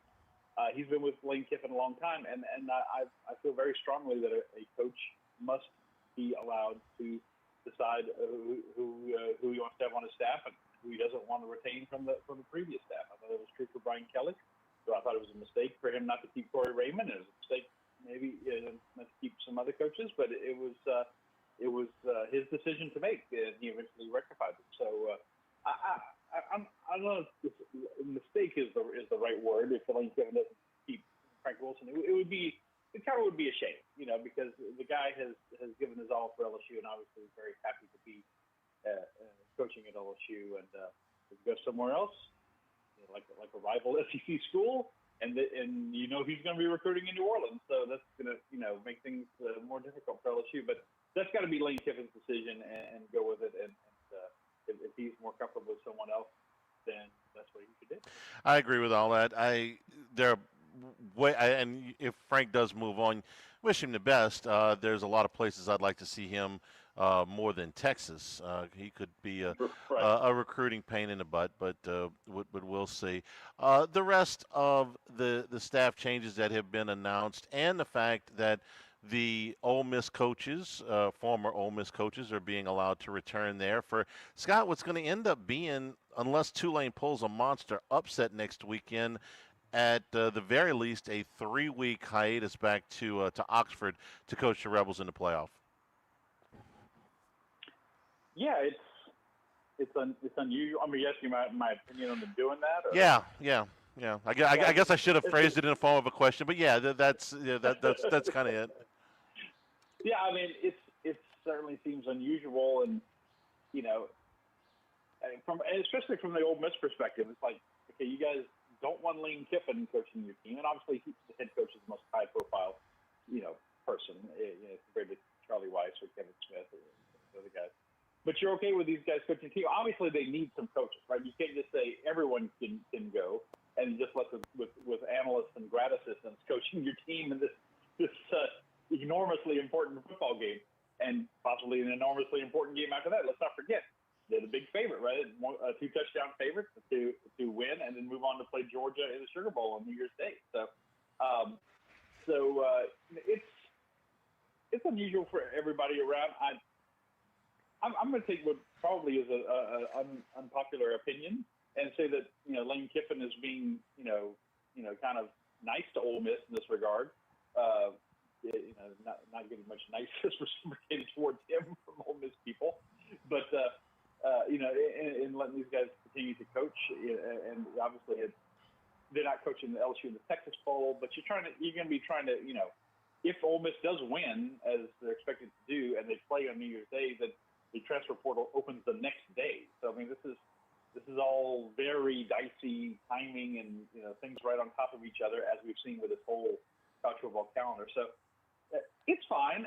I'm fine with it, but it does put a few more burden, but it does create some more complications for LSU after Lane Kiffin trying to build his new staff and to build the roster. It debunks the theory that he said everybody that doesn't get on the plane with me doesn't have a job, and screw Ole Miss. But they could be used here in an evaluation time period for the transfer portal. There's no question. So he is making a compromise in this situation. He's never going to be painted as the white hat in any of this. I understand that. Let's move on to a different topic, the playoffs and Notre Dame. No shortage of opinions on the Irish and the hissy fit that their athletic director threw over the last 48 hours, 72 hours. What say you about how the committee did on the playoff bracket? I would advise people to go read Dan Wetzel's column on ESPN.com, and I thought he had a very good take. So look, college football is so big. It's compared to the NFL, where it's just you're in. It's a total meritocracy, right? You win your division, or you have the best record among the remaining teams. You're in the playoffs, right? And the same thing for the other pro leagues. College football is so big and so unwieldy. It's so difficult to manage. It's virtually impossible to come up with the perfect scenario. They complained when they used computers, right, in the BCS era, and now they're complaining when it's all a committee. I think, I kind of get it when they say these weekly rankings, which are just designed to gin up interest and create TV ratings. Maybe you could do away with those and just say, here it is at the end. I mean, they don't in college basketball now. They reveal the top 4 seeds in each regional leading up to it, don't they? But generally speaking, for the most part, it's just this is what it is at the end. Here's the field of 68. So, but I think it's a very tough job to do. I think they did a pretty good job. I kind of think Alabama being left in. I think that's an important precedent because they did play the conference championship game. I think Ole Miss, and Texas A&M and some of these other schools didn't have to do. But at the same time, I can understand some of the criticism. I think Notre Dame is really has been the height of pettiness. Like, join a conference, dude. And, that's all you have to do. That's all you have to do. Join the ACC full time. Join the Big Ten full time. Whatever. Help reconstitute the Pac-12 if you want. It's just something with got a real high profile team in it. This is how the pettiness has extended, guys. Ivan Maisel, who I think a lot of people probably know, is a tremendous sports writer, just a great person. He's written a book called American Coach about Frank Leahy, one of the legendary Notre Dame coaches. He was supposed to have a book signing on Friday at Notre Dame's bookstore. That has been canceled by Notre Dame, according to Matt Fortuna from who's Matt worked for. He's a sports writer. Because Ivan is a member of the college football selection committee. this just is the height of pettiness and ridiculousness. I mean, just win your games. If you won one of the first two games, you would be fine. Be in a conference where you're 10-2 with a conference championship at stake and more tough games to play, you'd be fine. I'm just appalled at Notre Dame, but not surprised. Not surprised at all. They're taking their ball and going home, spiting themselves. They don't get the bowl practices, and their players don't get a bowl reward. However you look at the bowl, it's just. But I guess we shouldn't be surprised by what Notre Dame does. I would tell them, okay, you're upset you didn't get in this year. You had a case, and I do think that they're one of the best 12 teams in college football. But if you think this is bad, when we redo the college football playoff in January, we're going to take out the stipulation that you get any type of You don't preferential think this treatment. helps him keep that in place? Sort of a concession. I think if they had handled It's this set. a little bit better, okay. that maybe there would have been some sympathy for them, because they do have a team that is one of the top 12 in the country. One of the top 5. But when you throw this you throw this temper tantrum and you call out the conference that has bent over backwards Well, they're for getting you. they're getting some pushback. They are, I and mean, so you say, okay, listen, you want to be an independent? Fine, you're an independent. Impress us. Top 12, top 15, No, you have to impress us to get an at-large bid. No extra concessions, none. You're not guaranteed anything. And if you don't like that, take your ball and go home. Schedule whoever you please. That's tough talk. Let me see it. Right. No, I'm Okay. just saying that. I mean, I don't still think bring that something to the table, and I Charlie. doubt that happens. Okay, I mean doubt that's that happens. That's nice talk, but let me see. But it let me brings see it what into the happens. conversation when you throw the temper tantrum that they did. All right. It's a calculated move, and it didn't work out for them. I mean, they certainly wish they would have been a part of this year's ACC. They were in 2020, the COVID year. They played for the conference championship game, in the conference championship game against Clemson. Yeah. The ACC could have said, play your 5 games And like I mean, normal, and we're done. you don't think you like their chances against Duke or Virginia? Of course, and they would have been in. But it was a calculated move this time. This time it didn't work out. But I think it's very important to bring to the light for moving forward. Okay, if this thing still stays the same, they're top 12. There's a chance as a team or two that could be higher rated that's going to be left out in front of because of Notre Dame's concessions. Maybe that brings it to light. Scott, my broadcast companion here is clutching his Diego Pavia Heisman ticket with high hopes. You are a voter. I know you can't divulge who you voted for, but you are very familiar with the process and the finalists this weekend. What do you think is going to happen? Jimmy, I'm hopeful for you. I'm hopeful for you. But I think Fernando Mendoza is going to win. I think it's very interesting. I mean, Pavia has, I think, for what the psychology of it's interesting, right? Because there's no Joe Burrow candidate out there this year to me, right? There's no guy who just got this overwhelming season and we got to vote for him. And Joe won by the biggest landslide ever. I think Pavia has had more what you would call Heisman moments, and he's obviously playing with a team that's been so bad, like Mendoza, and it just meant so much to his team as the MVP. But it's not an MVP award; it's the best player in college football award. And so I think a lot of voters like to vote for the best player on what is perceived to be the best team. And right now, Indiana, of course, they won the Big Ten and they're 13-0. They're the only major undefeated team left, and they're the number 1 college football playoff seed. So I think that's going to carry him to the win Saturday night in New York. I think it's going to be Mendoza, Pavia, and then probably Julian Sayin. Although I think Jeremiah loves Notre Dame, despite the lack of love I have for Notre Dame right now with all their temper tantrums. I think he deserves some consideration as well. I'm glad he made it to the finals role. But Scott, how much is it because you got 3 Midwestern school representatives of the 4 that they could kind of, it used to be where they could use up all their vote, split up some of their vote, because Sagan and Love are going to get a few votes too. I mean, if I was at the fairgrounds, I'd bet a superfecta with Mendoza, Pavia, Love, then Sagan. That's probably the way it's going to be. But I mean, gosh, Pavia was minus 160 in the middle of that game.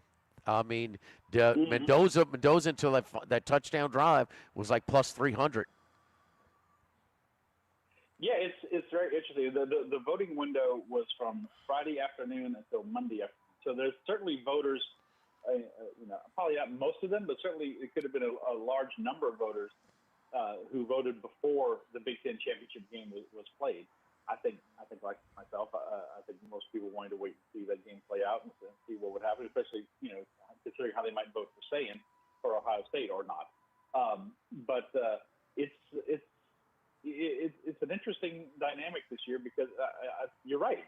Pavia's had a lot of love. Like I said, it really captured the imagination of the voters, and I think that goes a long way. But he could spring what would now be an upset, right? And win it. I would be surprised. I think he'll be in the top two, but winning it is going to be maybe a different matter to me. But I guess I wouldn't be totally shocked if he did, because I'm sure that some people are like, who said I'm voting for him. I like him. I just like the whole story about him, and they probably put him number one on their ballot. But as far as the three of the finalists being from the Midwest, there's no great candidate from the West, and there's a lot of regional voting. The Heisman people try to balance it among several. I think it's 6 regions around the country, and there's no overwhelming candidate from other regions. There aren't that many that the big people go, vote for that guy is going to take some votes away, or these guys are going to cancel each other out. I think there's going to be broad national support for the top candidates, who I think will be Mendoza and Pavia. Scott, we always appreciate the time. Enjoy the weekend, and we'll talk to you next Wednesday. All right, guys. Take care. Thank you. He finishes with the Heisman. One other Indiana player has finished second for the Heisman. Anthony Thompson, yeah, very good.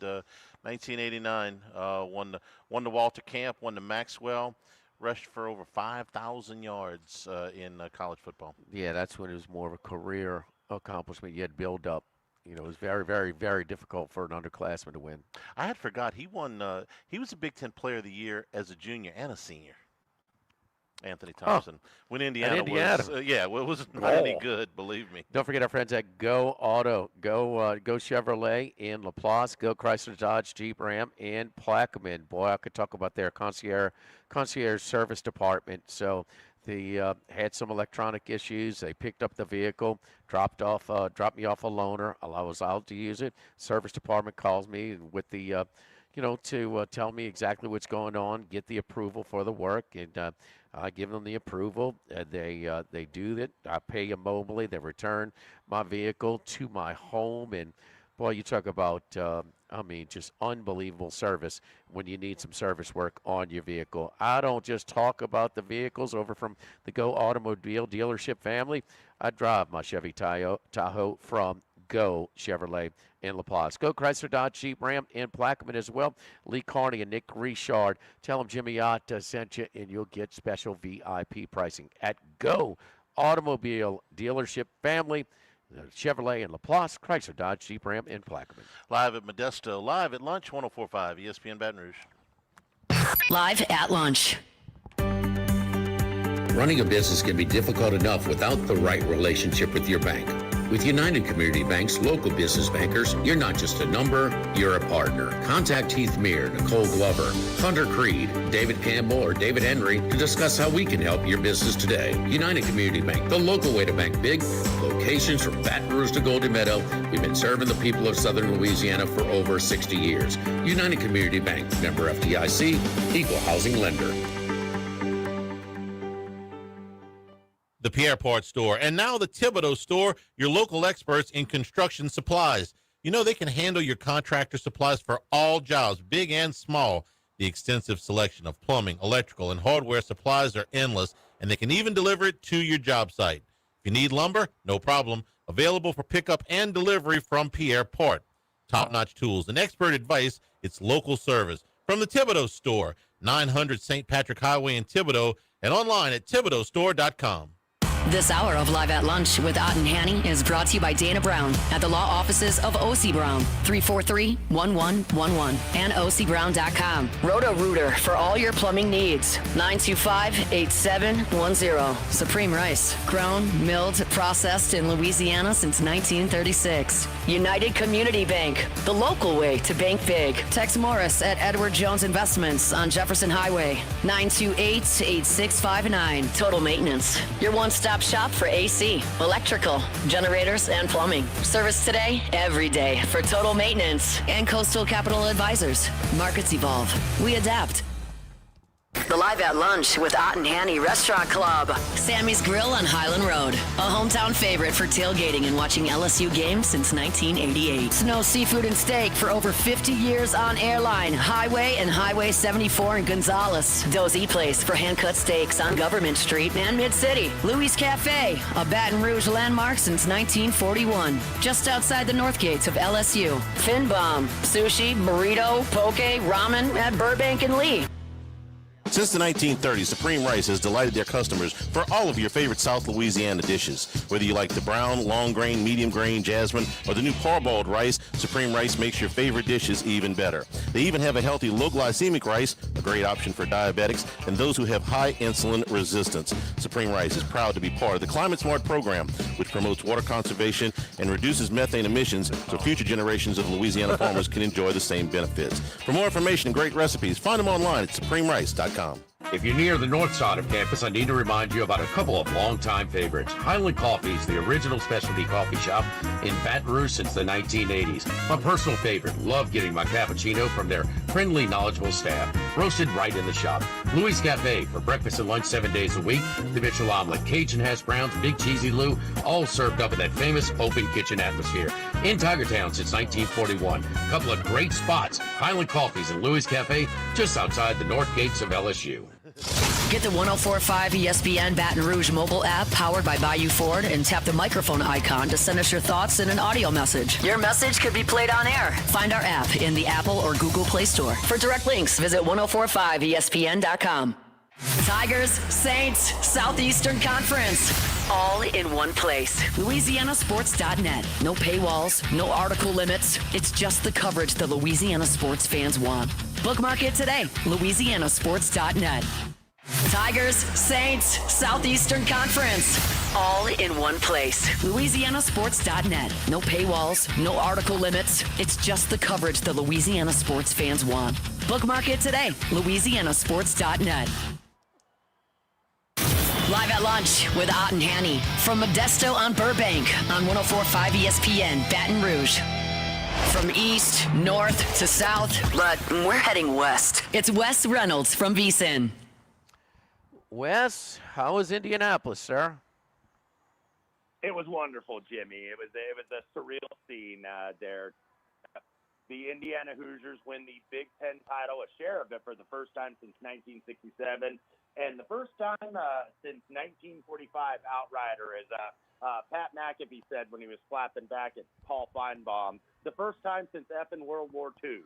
Indiana had won the Big Ten title, and look, everybody stayed. Nobody went out to that cold Saturday night. Nobody wanted to beat the traffic.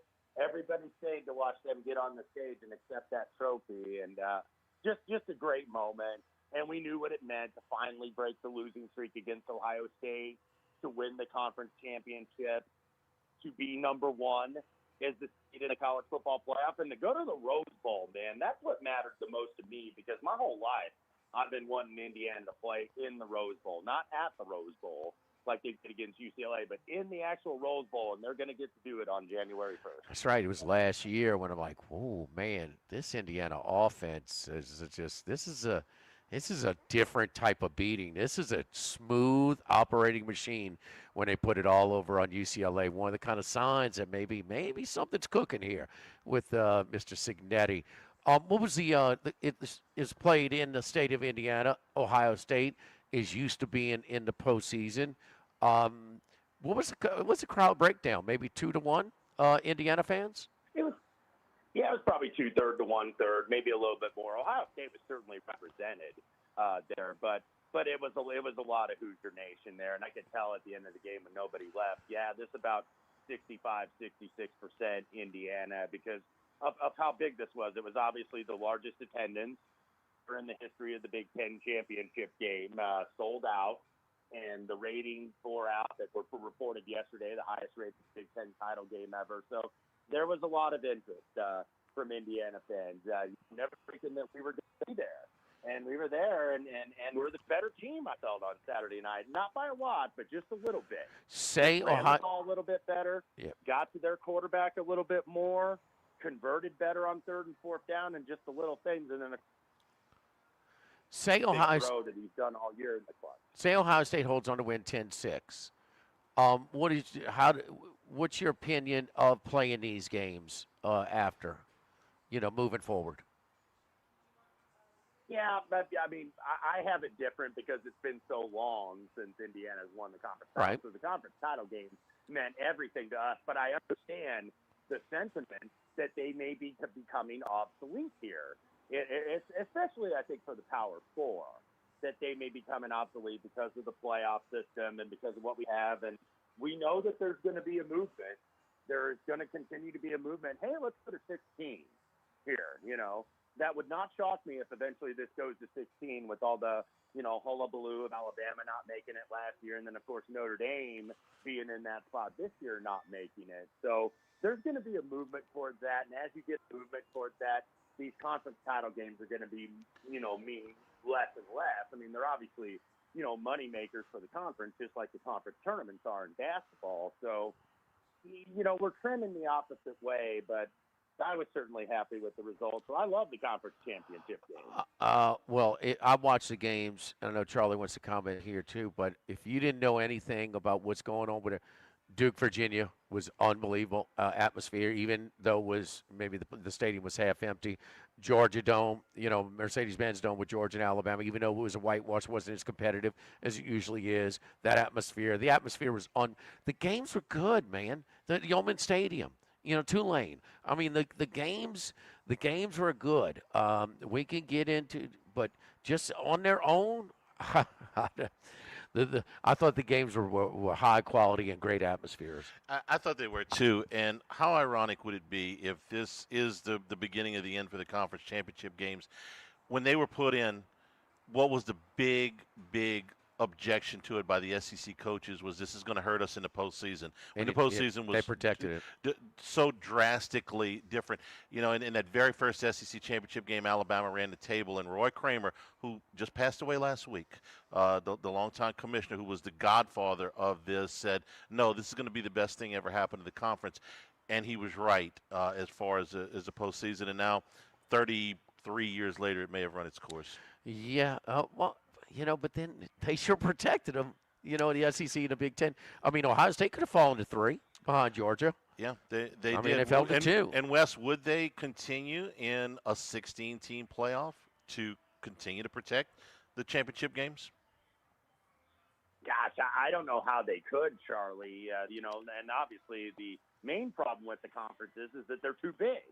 Now people want to go back to divisions. Like, if you would have had divisions in the Big Ten championship game, you might not have had 1 versus 2, though, in that scenario. You might have had you might have had Oregon there, which wouldn't have been bad, but I just think that the conferences are so big, and you're getting these imbalanced schedules, and when you have so many teams in the SEC and in the Big Ten and the Big 12, it's hard to do it.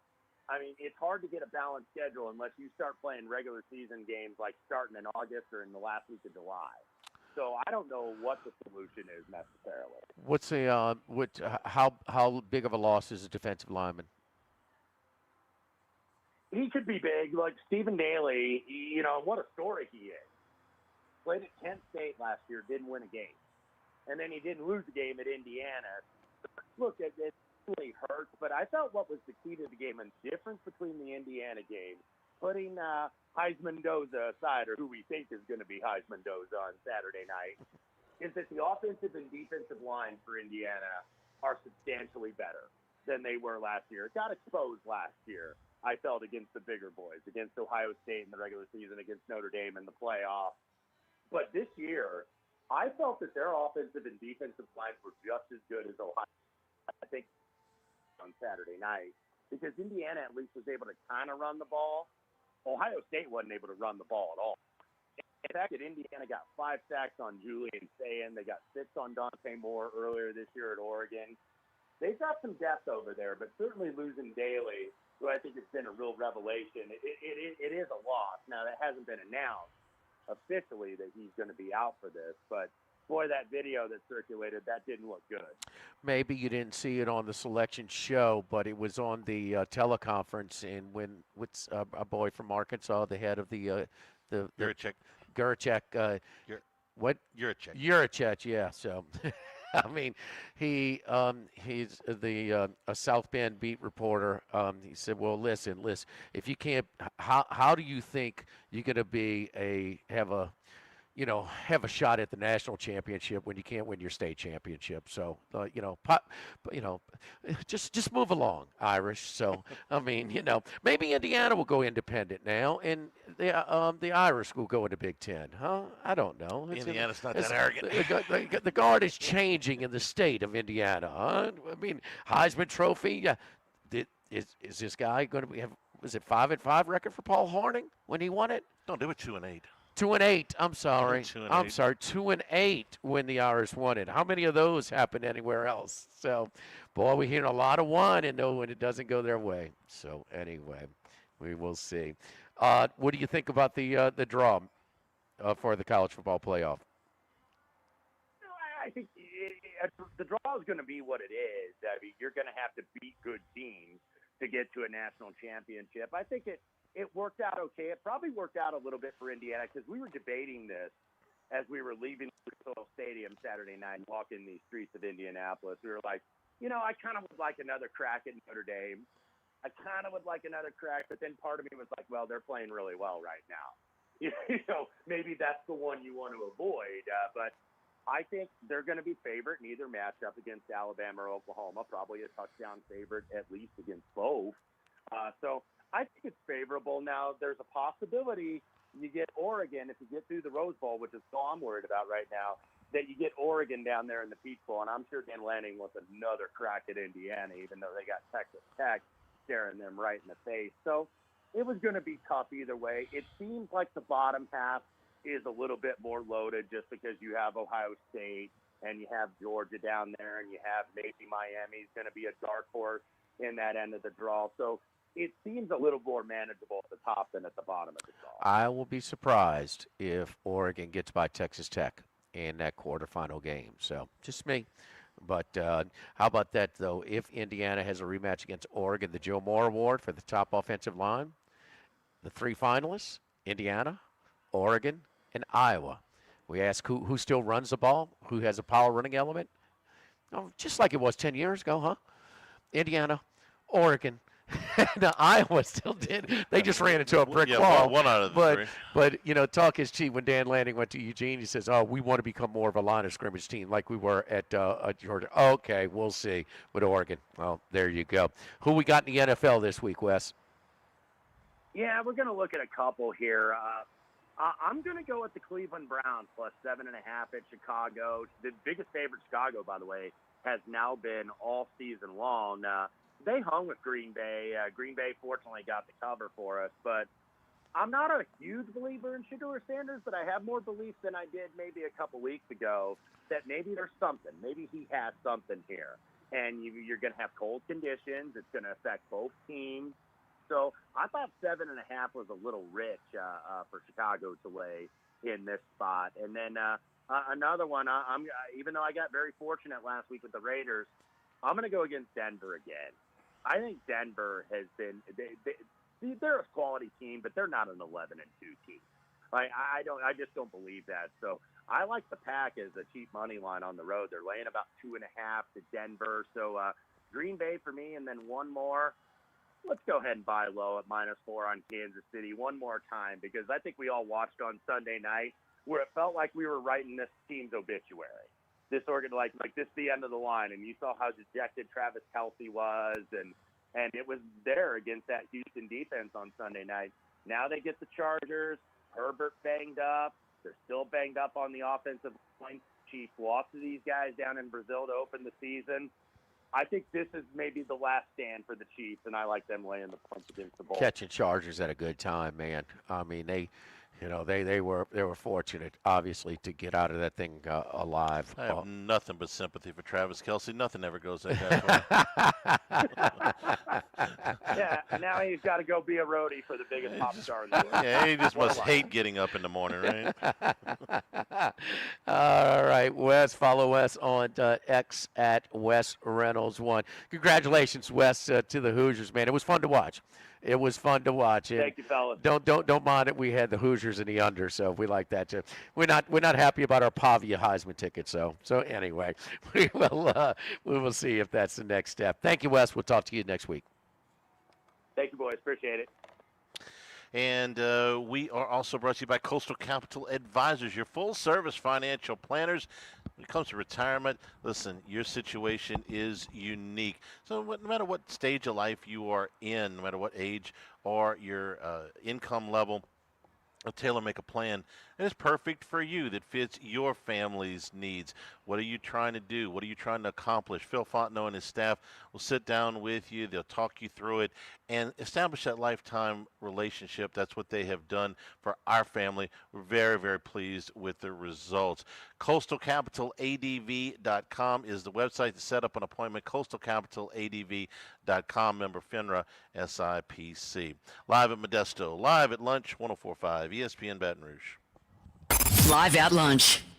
Workbox can handle all of your movable storage needs, commercial and residential. Our shipping containers come in various sizes, 8x8, 8x10, 8x20, or even 8x40 feet. Not just one size. These units can be customized for any use. Custom lunchrooms, offices, work sites for plumbers or welders, dual purpose, part office, part storage, climate control, shelving, lighting, using different materials, whatever you need. Give my buddy Martin Padial and Workbox a call at 343-4886, 343-4886, and WorkboxLLC.com. This is Charles Hanniger for Coastal Capital Advisors, your full-service financial planners. When it comes to retirement, there are no two situations alike. So Coastal Capital Advisors will work with you, your business partners, your legal team, and tax professionals to make sure those goals are achieved. Coastal Capital Advisors will work for you. I know, because they work for me. For more information, contact Philip Fontenot and his great staff at 337-981-1376 or online at coastalcapitaladv.com. Advisory services provided by New Age Advisors, LLC, doing business as Coastal Capital Advisors as a registered investment advisor. Securities offered through New Edge Securities, Inc., member FINRA, SIPC. Get Moss Max and less tax during happy hour at Modesto. Join us Tuesday through Friday, 2 to 6 p.m. for $10 20-ounce margaritas and dip trio with $5 drink specials and $6 seasonal cocktails. Eat Modesto, 3930 Burbank Drive.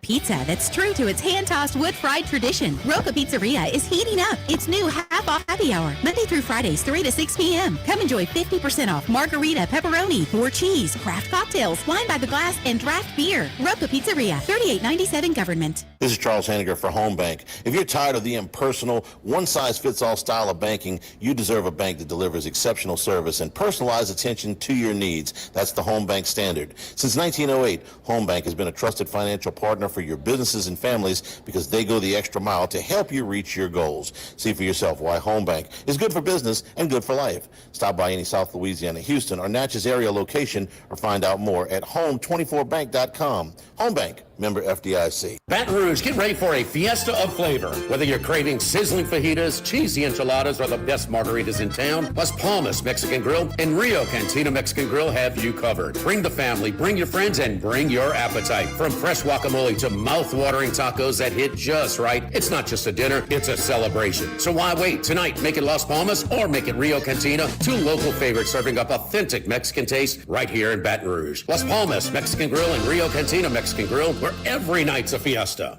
Since the 1930s, Supreme Rice has delighted their customers for all of your favorite South Louisiana dishes. Whether you like the brown, long grain, medium grain, jasmine, or the new parboiled rice, Supreme Rice makes your favorite dishes even better. They even have a healthy low glycemic rice, a great option for diabetics and those who have high insulin resistance. Supreme Rice is proud to be part of the Climate Smart program, which promotes water conservation and reduces methane emissions so future generations of Louisiana farmers can enjoy the same benefits. For more information and great recipes, find them online at supremerice.com.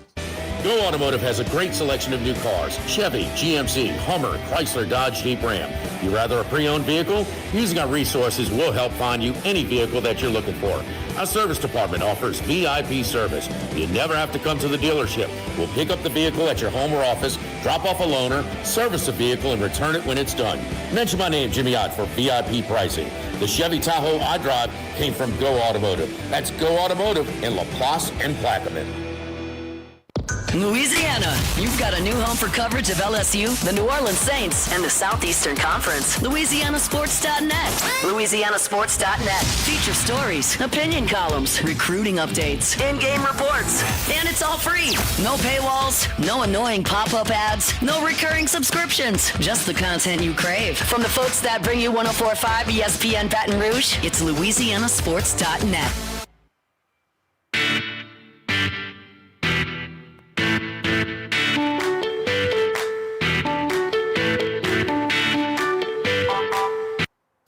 Live at lunch with Ott and Hanny from Modesto on Burbank on 104.5 ESPN Baton Rouge.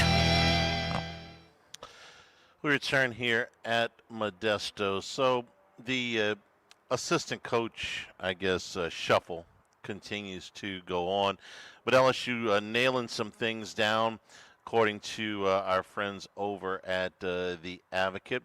So Charlie Weiss, when the whole Lane Kiffin thing went down, had reached an agreement with LSU. He signed a 3-year, $6 million deal that was his original term sheet. That was 10 days ago. The term sheet was 3 years, $6 million to come to LSU. Sounded like a pretty good deal. But there was some saber rattling up in Oxford that when he went back, they would try to turn him around, and that the term sheet, the memorandum of understanding would not be enforceable. So we all had to go to law school for a little bit. Well, Monday, Weiss got a new deal. According to the records request from the Advocate, he's now got a 3-year deal for $2.5 million per year. So just the saber rattling ends up making him an extra $500,000 a year. Ole Miss officially moved on at the beginning of this week. They hired the OC from East Carolina, John David Baker. Now here's what I find interesting about this contract. This is one of the interesting parts about it. It includes an annual look-in period after every season to review his compensation. If necessary, LSU will give him a raise so that his salary exceeds the highest annual compensation of any other SEC offensive coordinator before incentives. Now, I don't want to be the wet blanket on this party, Jimmy, because right now there's a new coach and a new staff, and everybody's happy, and everything is new, and everything is fresh. But can I ask at least a question? If he sucks, can they do the look-in period and reduce his salary? I mean, I don't want that to happen, but what contract for an assistant doesn't have an actual look-in period anyway? Well, they don't even call it. It's the first time I've heard it called that.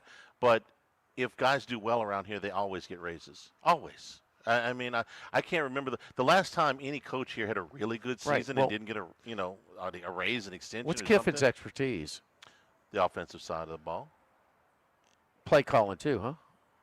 Yeah, although Weiss has been calling the plays, but yeah. This is one of the least important hires on your team. I wouldn't go that far. For Lane Kiffin? It's less important than the other side, but let me phrase it differently. Yeah. What head coach is the offense coordinator hire less important? If Lane Kiffin what head had to coach call, in the SEC? Kiffin's more of a play caller, sequence, the whole thing. I mean, come on. Josh Heupel has been a play caller too. Yeah. But I get what you're saying. better than him. I get what you're saying. Yeah, he is. I get what you're saying. My deal with the look-in period is, okay, we're going to look in. If you do really well, you were going to get that anyway. So now you got to build this into the contract that it's automatic. That if you you have to make him the highest paid. I mean, the guy hadn't coached it down yet here. Can we see? Can there? And I realize that maybe they had to do this, or he would have said, "Well, I would he's go way back to Ole more Miss." important to Ole Miss than he is to LSU. I get that, and they probably offered him more money to go back up there to see if they could buck the term sheet. Why else would LSU give him an extra $500,000 a year? But I mean, every time we talk about these contracts, they are so incredibly one-sided. I would be fine with a look-in period for all the assistant coaches. Hey, you know what? You have a good year, that's fine. I wish they could have docked Joe Sloan half of his salary after the first year for the second year. I mean, or for an upcoming year. I mean, what if you guys stink? Did they get any money back from Matt House? No, they had to pay him the whole damn thing. Every time you hire an assistant coach, you think he's way better than the guy you got before. And you and I have talked about this on the show before. Every assistant coach that's leaving Baton Rouge, that guy stunk. I don't know why he was ever here in the first place. And the new guy coming in is flawless until he coaches it down. Seeing it out ad nauseum. I mean, do you have to bend over this far for every doggone contract on the staff? I mean, you got to let Kiffin hire who he wants, but it's. I'm sorry, but Charlie Weiss Jr. for under Lane Kiffin. Kiffin can't call his own plays. He could if he absolutely. had. Yeah, he's called plays. He's called plays most of his career. I mean, he's a very good player. It's his strength. That is what separates himself. That's what makes him special. And if Kiffin went to them and said, I really want Charlie Weiss, and I think he's worth this. They've got a pile of money to put somewhere. He says, I think Charlie Weiss is worth $2.5 million a year. Absolutely. Go give it to him. Okay, fine. He gets a 3-year deal for $2.5 million. But now we got to put this clause in that if he has a really good year, we have to make him the highest paid coordinator. Why does LSU have to no let their assistants go and coach over there to begin with? They don't. They don't. They could have dug their feet in the ground. Well, Ole Miss doesn't want Kiffin there because they don't want him purged, and they don't want him taken away from maybe their future roster, right? Yeah. Okay, well, if LSU's going to allow their assistants to go over there, doesn't that take away from LSU's future staff? Absolutely. Why the hell does LSU have to play by separate? Man, hell with them. That's. I mean, it's getting to that point. No. Now, Arcade of Plains coming. Who wants to get on or not? We're tired of this. Let's win it all. And why does LSU have to be nice? They don't. Being nice. And they just did. 2-year deal for offensive line coach Eric Wolford, $937,000 a year. Quarterbacks coach Dane Stevens, $350,000 a year. That's a 2-year deal as well. A couple of jobs in the front office that are there as well. Now, I understand. This is what coordinators, top flight coordinators make. And if this is the guy that Lane Kiffin wants, I'm fine. And Blake Baker's is now over $3 million a year. We have to write in this look-in period to make you the highest paid coach at the end of every season. Now, what if you stink? But it's. Can we reduce your salary? Do we have to fire you? Okay, we're gonna let these guys go. But this guy going back over there is cost us another $500,000. Yeah, I mean they might have tried to lure him back anyway. But yeah, I mean it seems like. It seems like him getting back on the plane and going up there cost LSU an extra $500,000 a year. That's what it seems. That may not be accurate, but that's what it seems like. We got to look in every. We have to look in every year to make interpretation. So what I'd like. The other thing I'd like to know is what what would. Couldn't use that $500,000 for your player budget. Certainly. What type of performance does it make to make him the highest paid offensive coordinator? I mean, what is it? First in the SEC in yards gained or points scored or I don't get it. All I know is every time one of these guys does well, they get compensated, they get extended, they get raised, even in cases where they don't deserve them in a lot of cases. Now we got to write this in? I mean, good gracious. Well, if it's happening anyway and you write it in, what's the matter? Yeah, I guess. I guess. Here, just take it all. Take it. I thought there was going to be, this. Well, can Cignetti bust out at Indiana? I mean, can Rule bust out at Lincoln? I just wish who else? Can Florida State go to Mike Norvell and say, you know what, we're not going to fire you, but 2 of the last 3 years you stunk. So can we get a little rebate here? Can Wisconsin do that with Luke Fickell? Can Baylor do that with Dave Aranda? These are three guys that barely kept their jobs. The whole country is acting like Auburn used to. Yeah. And forever. We're like, okay, it's an extension and a raise, or you fired. Yes. That's essentially what it is. So now we got to write this we used to criticize, like, man, that's a little extreme at Auburn. I mean, you beat Alabama, extension and raise. You don't, you fired. I mean, because they would always play Auburn and Alabama, at home or away. I'm sorry, Georgia and Alabama. Yeah. At home or away, because that's their permanence. And, I mean, first time you had to beat them both as number one to get a raise. You beat them both, you get a raise. It's like it's Glengarry Glen Ross. You win both of them, you get an extension and a raise. You get one of them, you get to keep your job. You lose both of them, you get fired. We talked about Thanksgiving, man. Set record sales for Roca Pizzeria and the Go Eat Concepts Thanksgiving catering food, and we got it all for Christmas. Again, get your Christmas orders in by December 20th. December 20th, you pick up on Christmas Eve smoked meats like the smoked brisket bundle, the smoked pulled pork, smoked turkey breast, salumi boards, the Modesto tamales, Roca sides like the mac and cheese, Brussels sprouts, meatballs, potatoes au gratin, sweet potato casserole, spinach and artichoke dip, Italian chopped pasta salad, vodka tomato basil soup, potato leek soup, and desserts as well. Get them in. Go to rocapizzeria.com. You can place your order. Get it in by your order by December 20th. Pick up. You schedule exactly your time on Christmas Eve. It's Go Eat Concepts Christmas Table exclusively at Roca Pizzeria. Live at Modesto, live at lunch, 104.5 ESPN Baton Rouge. Live at lunch. When it comes to celebrating life, there's no better place than Ruffino's. With locations in Baton Rouge and Lafayette, Ruffino's is a steak, seafood, and Italian-inspired. Bring me. I'll walk in there after I do the promo. Whenever you're ready, Jordan. All right, it's rolling.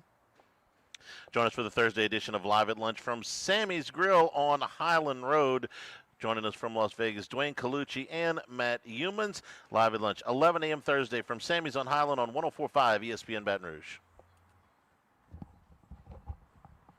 Your legal team and tax professionals to make sure those goals are achieved. Coastal Capital Advisors will work for you. I know, because they work for me. For more information, contact Philip Fontenot and his great staff at 337-981-1376 or online at coastalcapitaladv.com. Advisory services provided by New Age Advisors, LLC, doing business as Coastal Capital Advisors as a registered investment advisor. Securities offered through New Edge Securities, Inc., member FINRA, SIPC. This is Buzzy Heidel for the Morris Insurance Group. Outdoorsmen in the state might be having a tough time right now finding policies to fit on the properties they love. If you've got a hunting camp, a boat, or an RV that has been difficult to insure, we want you to look again. For owners or renters, the Morris Insurance Group can help you all the way to the duck camp or the fishing boat. We also have policies on coastal properties, including flood insurance to let owners protect themselves in the event of damage. For your camps, boats and trailers, four-wheelers, ATVs, and tractors, get a quote today at morris-ig.com or call 225-201-0007. We're here to examine things that get better with age, like this bottle of Chateau Lafite Rothschild, vintage 1877. Age can make things more valuable, like this Picasso from his blue period, 1904. And treasured, like this Roto-Rooter jingle, 1954. Roto-Rooter jingle? Just listen to it. Oh, Roto-Rooter, that's the name. And away go troubles down the drain. Roto-Rooter. The timeless melody. Roto-Rooter? The lithe arrangement. But it's a clog-busting company. Wrong there. Roto-Rooter has grown into more than a clog-busting company. They're North America's largest full-service plumber and drain cleaner. And when you need Roto-Rooter, remembering this jingle can be priceless. Roto-Rooter. For all of your plumbing and drainage solutions, call Roto-Rooter in Baton Rouge at 925-8710. That's 925-8710. This is Charles Hanniger for Total Maintenance. For AC and heating, generators, electricity, plumbing, and more, Total Maintenance is your one-stop sales and service shop for all these needs. One of South Louisiana's oldest and largest AC and heating companies. Since 1980, their slogan has been service today, every day, so no one ever has to go to sleep hot. They're an authorized dealer for Carrier, American Standard, Daikin, and Rheem AC units, for Generac and Cummins generators as well. And now, for all of your electrical and plumbing needs, in Baton Rouge, call 480-1000. In New Orleans, 841-3300. Service today, every day, total maintenance. 1950, Phil's Oyster Bar started on Government Street. Then Gus Piazza took over in the 70s, and now his son Anthony has taken it to another level at the current location in South Downs. It's always been a Baton Rouge landmark. Seafood, oysters, po' boys, burgers, and more, all served up in an atmosphere full of sports nostalgia and tons of TVs to catch all the games. Seafood gumbo, crawfish cheesecake, or my favorite, the meatball quesadilla to start. Check out dinner and bar specials at philsoysterbar.com. You know we bleed purple and gold at Phil's Oyster Bar in the South Downs Shopping Center. Get the 104.5 ESPN Baton Rouge mobile app powered by Bayou Ford and tap the microphone icon to send us your thoughts in an audio message. Your message could be played on air. Find our app in the Apple or Google Play Store. For direct links, visit 1045ESPN.com. Tigers, Saints, Southeastern Conference, all in one place. LouisianaSports.net. No paywalls, no article limits. It's just the coverage the Louisiana sports fans want. Bookmark it today. LouisianaSports.net.